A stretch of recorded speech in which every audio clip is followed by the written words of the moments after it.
गरुड़ पाखरे रही देख कि शोभा पाउची पद्म मुख। हीरा नीला मोती माणिक्य जलंती हृदय लंबी अछ ब्राद्य नर्ग आहे राम हरि।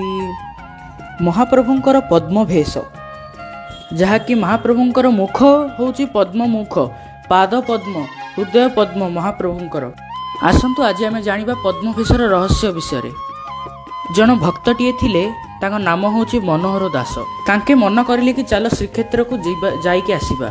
सेही समय तो एते गाड़ी घोड़ा नथिला, तांके जेहेतु तांके चाली चाली की आसीबाकू पड़तिला श्रीक्षेत्र को।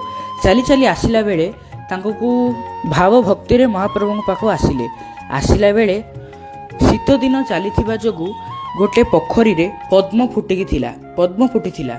भक्तटीए भाबिले कि कौन मो जगह को दर्शन करने खाली हाथ रे जीवी नाई, ए पोखरी पद्म गोड़ाए नहीं जीवी महाप्रभु तांके कौन कले पोखरी जाइकी पद्म नहीं कि तांकर पद्मटी तुली आनिकी महाप्रभु पाखु श्रीक्षेत्र पहुँचले। श्रीक्षेत्र जो पहुँचले, जेत सेवकों को देवाई पद्मटी देले से पद्मटी झाउड़ी जाइथिला।